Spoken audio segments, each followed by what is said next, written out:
Plain surface, plain mirrors, spherical mirrors, spherical surfaces గురించి తెలుసుకుందాం. Video end వరకు చూడండి. ఇది ప్లెయిన్ సర్ఫేస్, ప్లెయిన్ సర్ఫేస్. ఇది కూడా ప్లెయిన్ సర్ఫేస్. మిర్రర్కి జనరల్గా ఒక సైడ్ కోటింగ్ వేస్తాం. ఇప్పుడు ప్లెయిన్ ఇటువైపు కోటింగ్ చేస్తే ప్లెయిన్ మిర్రర్ అవుతుంది. నా ఇది స్పెరికల్ సర్ఫేస్, అంటే కరువుగా ఉంటుంది. ఈ కరువులో టూ సర్ఫేసెస్ ఉంటాయి. ఒకటి ఇన్వర్డ్ సర్ఫేస్, అవుట్వర్డ్ సర్ఫేస్. ఈ ఇన్వర్డ్ సర్ఫేస్ని కాన్కేవ్ సర్ఫేస్ అంటాము. అవుట్వర్డ్ సర్ఫేస్ని కాన్వెక్స్ సర్ఫేస్ అంటాము. Inward surface concave, outward surface convex. ఇప్పుడు చూడండి, అది ప్లెయిన్ సర్ఫేస్, ఇది కంప్లీట్గా ప్లెయిన్ సర్ఫేస్. దీనికి నేను ఒక సైడ్ కోటింగ్ వేస్తున్నా. ఈ డాటెడ్ లైన్స్ దేనికి ఇండికేట్ చేస్తాయి అంటే జస్ట్ కోటింగ్. ఆ కోటింగ్ ఏదైనా సిల్వర్ అని సంథింగ్ ఏదో ఒక మెటల్ వేయచ్చు. See plain surface, plain mirror. Now this surface acts as reflecting surface. Now see spherical surface.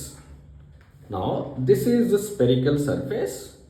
ఇక్కడ మీరు కరెక్ట్గా చూస్తే inward surface, this is outward surface. ఈ ఇన్వర్డ్ సర్ఫేస్ని కాన్కేవ్ సర్ఫేస్ అంటాము. అవుట్వర్డ్ సర్ఫేస్ని కాన్వెక్స్ సర్ఫేస్ అంటాం. సరిగ్గా చూడండి, ఈ ఇన్వర్డ్ సర్ఫేస్ ఏదైతే ఉందో కాన్కేవ్, ఈ అవుట్వర్డ్ సర్ఫేస్ ఏదైతే ఉందో దానిని కాన్వెక్స్ సర్ఫేస్. ఇప్పుడు కాన్వెక్స్ మిర్రర్ అంటే ఏంటి, కాన్కేవ్ మిర్రర్ అంటే ఏంటో చూద్దాం. ఏ సర్ఫేస్ నేను కోటింగ్ చేశాను? కాన్వెక్స్ సర్ఫేస్ కోటింగ్ చేశాను. కాన్వెక్స్ సర్ఫేస్ కోటింగ్ వేస్తే ఏ సర్ఫేస్ రిఫ్లెక్టింగ్ సర్ఫేస్ అవుతుంది? Concave. So this is called concave spherical mirror.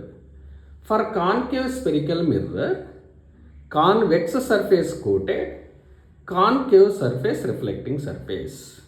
Now here this is another curved surface, inward surface coated. Inward surface coated means concave surface coated and convex surface reflecting surface. That is why this is known as convex spherical mirror. Very simple. Convex spherical mirror, concave coated, convex reflecting. Concave spherical mirror, convex coated, concave reflecting surface. Thank you very much.